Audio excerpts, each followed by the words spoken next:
you ever come to a point in your life where you're like, I don't know what to do? You've tried different things, maybe to make money or in relationships or just in life in general, and you get to this point of sometimes there's too many options, or you just don't know, or sometimes there's no options, and you just don't know what to do. I think we all reach that point at certain times in our life, and today I was reading this book, my favorite book that I talk about all the time, I Am That by Nisargadatta Maharaj. And what's interesting about this book is that every time I open it up and read it, whatever page I'm on has the answers of what I'm looking for. So the reason that you're on this video is because hopefully it'll have your answers as well. I believe you're here for a reason. So I'm going to read a couple of excerpts from chapter 53. The title of this chapter is Desires Fulfilled Breed More Desires. And as always, there's a questioner, and then Maharaj comes in and answers the questions. So this questioner says, I'm in a rebellious mood. He's just throwing tantrums and not feeling good. We've all been there, right? Maharaj says, this is a very useful mood. Doubting all, refusing all, unwilling to learn through another. It is the fruit of your long sadhana. After all, one does not study forever. The questioner, enough of it. It took me nowhere. Don't say nowhere. It took you where you are now. Questioner, it is again the child and its tantrums. I have not moved an inch from where I was. Maharaj, you begin as a child and you will end as a child. Whatever you have acquired in the meantime, you must lose and start at the beginning. Questioner, but the child kicks. When it is unhappy or denied anything, it kicks. Let it kick. Just look at the kicking. And if you're too afraid of society to kick convincingly, look at that too. I know it is a painful business, but there is no remedy except one. The search for remedies must seek. If you are angry or in pain, separate yourself from anger and pain and watch them. Externalization is the first step to liberation. Step away and look. The physical events will go on happening, but by themselves. They have no importance. It is the mind alone that matters. If you deal with society, you must accept its ways, for its ways are your ways. Your needs and demands have created them. Your desires are so complex and contradictory. No wonder the society you create is also complex and contradictory.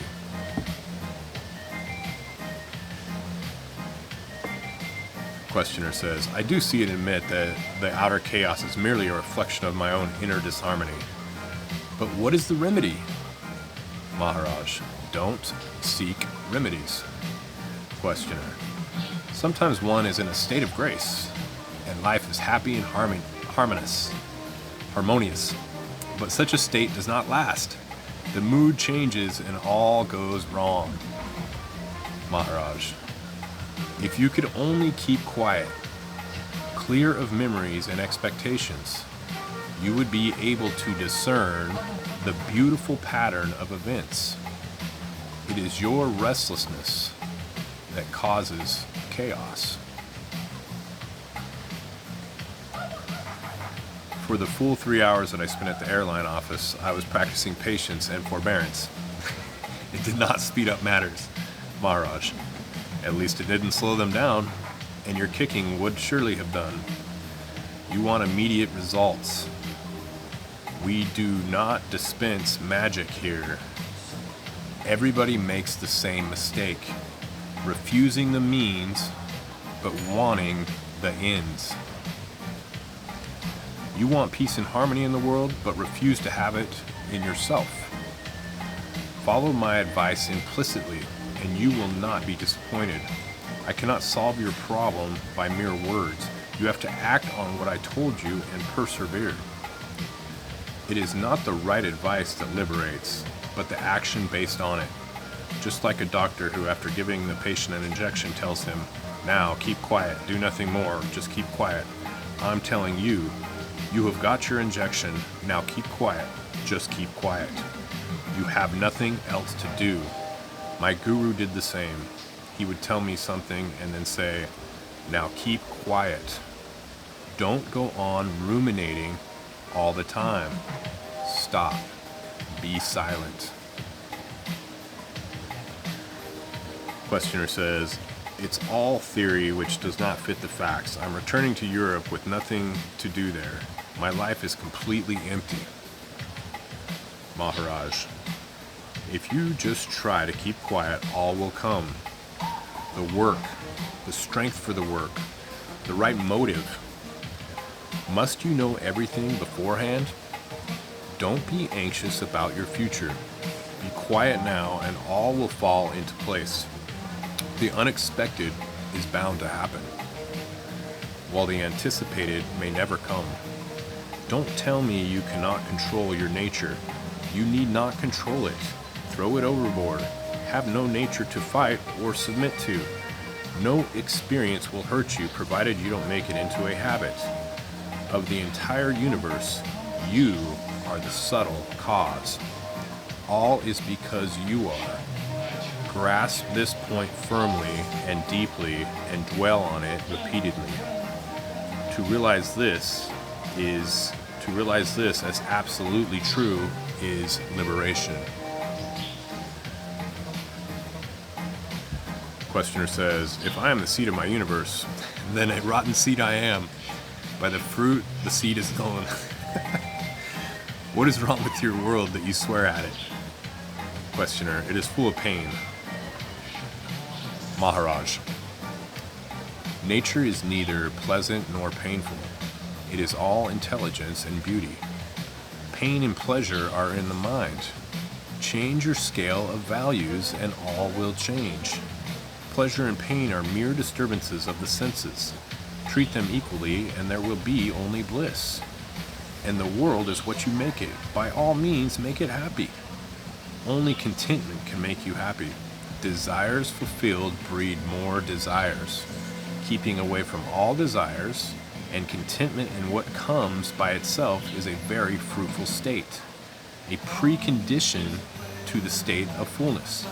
Don't distrust its apparent sterility and emptiness. Believe me, it is the satisfaction of desires that breeds misery. Freedom from desires is bliss.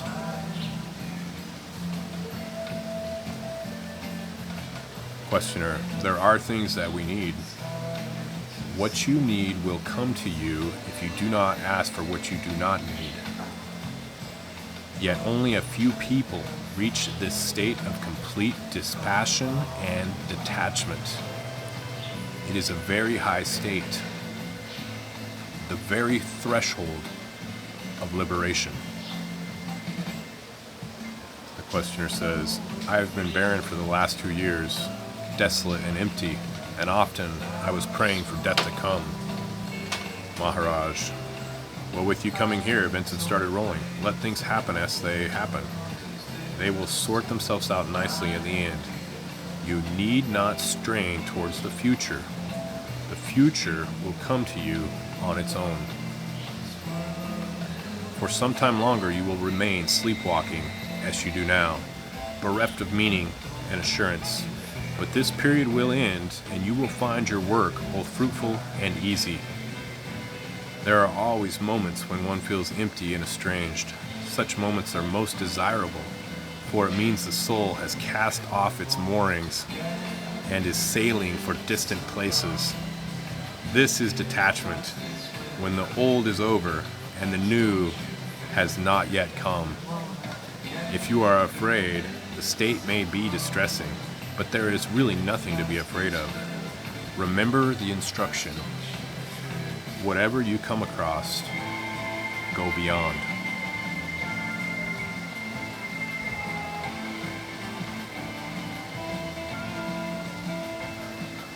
How am I to fight desire, he says.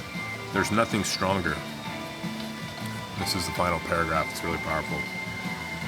The waters of life are thundering over the rocks of objects, desirable or hateful. Remove the rocks by insight and detachment, and the same waters will flow deep, silent, and swift, in greater volume, and with greater power. Don't be theoretical about it. Give time to thought and consideration. If you desire to be free, do not neglect the nearest step to freedom. It is like climbing a mountain. Not a step can be missed. One step less, and the summit is not reached.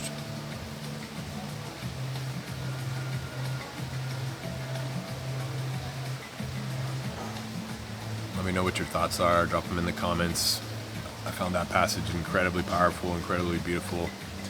The more we reach and the more we try to control, the more we muck stuff up. And with a little bit of experience in life, you know that happens quite a bit, right?